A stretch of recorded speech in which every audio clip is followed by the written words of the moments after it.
Bonjour, avez-vous déjà ressenti cette douleur, si violente que vous pensiez avoir un infarctus ou un AVC, ou que vous alliez mourir sur le champ d'une terrible maladie?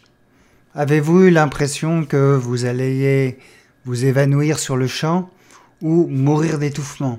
Vous avez fait absolument tous les examens possibles et inimaginables et vous n'avez absolument rien, vous n'avez aucun problème de santé. Alors peut-être que vous avez eu une crise d'angoisse ou de panique, aussi appelée attaque de panique. Rassurez-vous, vous n'allez pas mourir et vous n'allez avoir aucune conséquence physique sur le long terme. Mais la peur d'avoir une nouvelle crise peut vous bloquer dans votre vie de tous les jours et va déclencher de nouvelles crises d'angoisse. Les études disent qu'au moins un tiers d'entre nous auront au moins une attaque de panique dans leur vie. Que vous ayez eu une seule et unique crise, ou que ce soit malheureusement pour vous la 100e, vous n'avez vraiment pas envie d'en avoir une à nouveau. Et même passer du temps sur le net à savoir ce qu'est une crise de panique, à essayer de comprendre le pourquoi du comment, peut être pour vous une grosse source d'angoisse. Et c'est pourtant malheureusement la toute première étape pour aller mieux. Attention, je ne vous dis pas qu'il faille passer des heures sur Internet à chercher, mais un minimum de temps pour bien comprendre le mécanisme de vos crises d'angoisse. Puis il n'y a pas qu'Internet, il y a aussi d'excellents ouvrages sur le sujet. Vous pouvez aussi demander l'avis d'un professionnel de santé, spécialiste dans le sujet. Plus vous allez comprendre ce dont vous souffrez, plus vous prévenez ces crises. Mais tout d'abord, laissez-moi vous rassurer. L'attaque de panique est une réaction normale de votre organisme face à un danger. J'ai bien dit oui. Une réaction tout à fait normale. C'est un ensemble de réactions physiologiques qui est créé par les amygdales qui sont ici, situées dans votre cerveau. Nous en avons deux situées dans la zone du cerveau qui gère la peur et les émotions. Quand l'amygdale estime qu'il y a un danger suffisamment important, elle va alors, à ce moment-là, déclencher une série de réactions et sollicite le système nerveux sympathique qui produit l'hormone qui est bien connue de tous, l'adrénaline. Cette adrénaline va augmenter votre rythme respiratoire pour envoyer du sang et de l'oxygène dans les muscles de vos bras et de vos jambes. Et ceci afin de les préparer au mieux pour soit vous enfuir, soit combattre.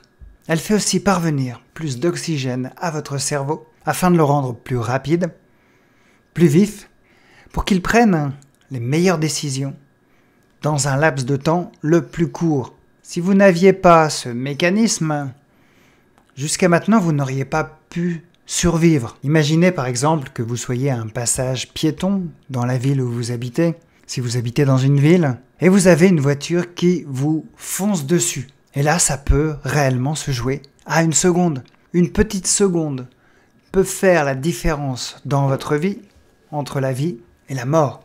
Donc, la crise de panique, vous voyez, elle est là pour vous sauver la vie. Et je sais ce que vous allez me dire. Souvent, quand j'ai une crise de panique, il n'y a aucun danger. Alors pourquoi j'ai des telles réactions? Pourquoi j'ai ces crises de panique? Vous avez raison en effet. Et nous allons voir que ce mécanisme censé normalement vous aider, là, il est complètement, mais totalement déréglé. Quand vous avez une crise de panique, et ça peut être dans un supermarché, dans un restaurant, dans le métro, et même parfois pour certains d'entre vous, chez vous, il n'y a pas de danger de vie ou de mort. Sauf par exemple, dans le supermarché, vous pouvez vous prendre un coup de chariot, ou une boîte de conserve qui tombe sur votre tête, mais c'est absolument rare. On voit bien que lorsque vous avez une crise de panique, dans ces situations, la plupart du temps, elles sont sans danger. Mais l'amygdale, elle réagit de manière démesurée. Elle est totalement déréglée. Et elle a décidé, pour une raison que bien souvent on ignore, les scientifiques n'ont encore pas trouvé pourquoi, elle décide qu'il y a un danger grave et elle veut absolument vous protéger. Alors elle va décider de déclencher toute une série de réactions en chaîne. Et dans ces moments-là, votre rythme cardiaque augmente. Vous haletez, vous respirez trop vite, vous hyperventilez, donc vous prenez trop d'air. L'augmentation de la circulation sanguine, donc le sang qui passe dans votre corps va aller plus vite. et ça va créer la désagréable sensation d'étourdissement, vous avez la tête qui tourne, et la sensation dans vos mains, dans vos pieds, d'engourdissement. La crise d'angoisse massive atteint un pic maximal en 10 minutes. Ensuite, c'est le cortex préfrontal qui est situé là, à l'avant de votre tête, qui va reprendre les commandes. C'est dans cet endroit de votre cerveau que sont prises les décisions. C'est la zone de la réflexion, de la rationalité, de la modération qui vous empêche de vous mettre en colère pour un oui, pour un non. Oui, mais là, pendant la crise de panique, le cortex est complètement débordé par une émotion de peur. L'amygdale va couper le circuit complètement entre l'amygdale et le cortex préfrontal et va prendre totalement le dessus de votre cortex préfrontal. Il n'y a plus de raisonnement et vous allez agir de manière irrationnelle. Et cela même si vous savez qu'il n'y a aucun danger au rayon légumes de votre supermarché, même si vous savez au fond de vous que vous n'allez pas vous évanouir sur le champ, que vous n'allez pas mourir, que vous n'allez pas vous étouffer, c'est à ce moment-là plus fort que vous. Votre corps est pris d'une telle peur que vous ne pensez qu'à une chose, vous extraire le plus rapidement possible de la situation, c'est-à-dire de fuir. Mais, au bout de 10 minutes d'attaque de panique, le cortex préfrontal va reprendre totalement les commandes. Ouf! Il va libérer une hormone qu'on appelle l'acétylcholine, qui va petit à petit diminuer les battements de votre cœur et calmer progressivement votre crise. La plupart du temps, vous ne savez pas pourquoi ces crises surviennent, mais parfois, des situations, des bruits, des sons peuvent réveiller une expérience qui vous a traumatisé dans le passé. Imaginez que vous ayez eu une crise chez des amis lors d'une fête bien arrosée. Le fait de se retrouver chez ces mêmes amis ou peut-être d'autres amis, avec de la musique, de l'alcool, peut déclencher une forte crise chez vous. Vous pouvez avoir aussi des attaques de panique si vous souffrez de ce qu'on appelle le syndrome post-traumatique, l'anxiété sociale, les TOC ou les troubles de l'anxiété généralisée. Il y a 2 traitements reconnus par la médecine. Ce sont premièrement les antidépresseurs qui sont associés au début avec des anxiolytiques et la thérapie comportementale et cognitive que je pratique à mon cabinet et qui peut vous aider. Ces 2 traitements ont des bons taux de réussite, mais les traitements médicamenteux ont hélas des effets indésirables très embêtants et 50% des gens qui les prennent en rechute lorsqu'elles arrêtent leur traitement. Ainsi, mes clients me disent « Tout allait bien, j'avais pris le traitement, c'était parfait, j'étais beaucoup mieux, j'avais plus de crise. Dès que j'ai arrêté, 1 semaine après, c'était reparti. Je ne sais plus quoi faire et je n'ai plus envie de reprendre ces traitements qui m'assommaient, qui me faisaient parfois perdre la mémoire et qui me fatiguaient énormément. » La thérapie comportementale que je pratique n'est hélas pas exempt de rechutes. Il y a toujours des rechutes, mais son taux est seulement de 20%. C'est plutôt pas mal. Elle peut vous dispenser de prendre ces fameux traitements. Le but de la thérapie comportementale est de vous apprendre à pratiquer des techniques pour contrôler à la fois votre physique et votre mental sur les sensations et toutes les pensées en rapport avec les crises d'angoisse. À mon cabinet, j'explique toujours à mes clients, les moins informés, mais certains connaissent très bien le mécanisme et l'on peut remercier Internet pour cela. Je leur explique comment fonctionnent ces crises. Je vais vous donner aussi des conseils pour calmer l'attaque avec des exercices axés sur la respiration, pour calmer le rythme respiratoire et le cœur, et des exercices concrets sur l'acceptation des émotions pour calmer la peur.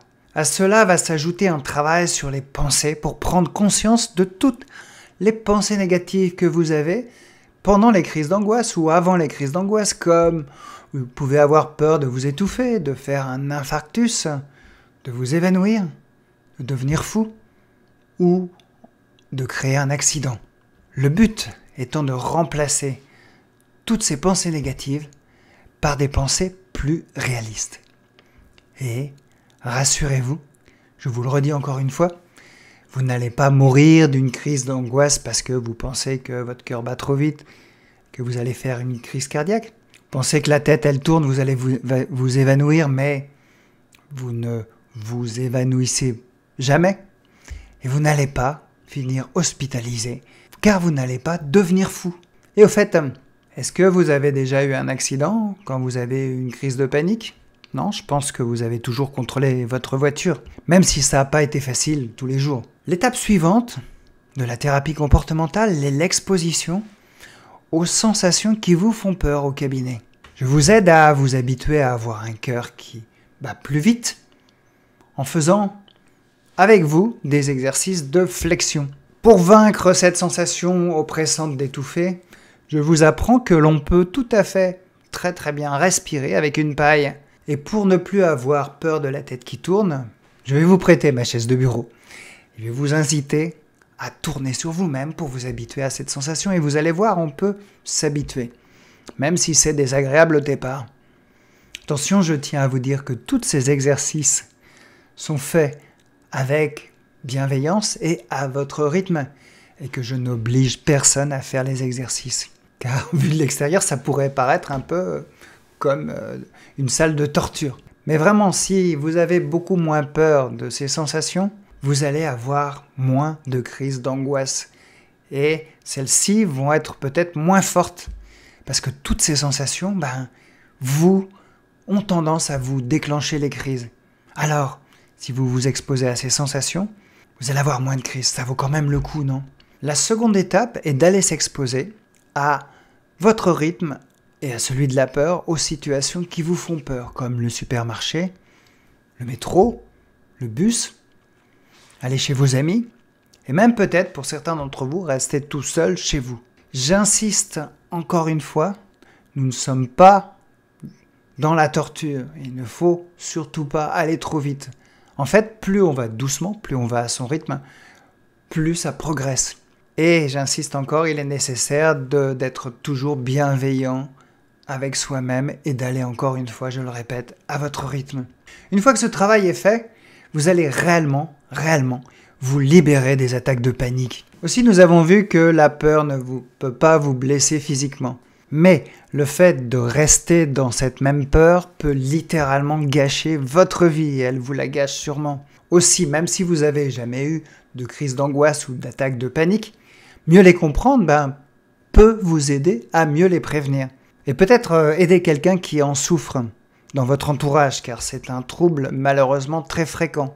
Pour aller plus loin, et cela va réellement vous aider. J'ai fait une mini-série de 4 vidéos gratuites pour vous aider à mieux comprendre les crises d'angoisse, pour apprendre enfin à les stopper et surmonter la peur d'en refaire une. Et la bonne nouvelle, c'est que c'est totalement gratuit. Il vous suffit de cliquer sur l'icône qui apparaît là ou là dans la vidéo, ou dans la description sous la vidéo. Et je vous dis à bientôt pour d'autres vidéos. Au revoir.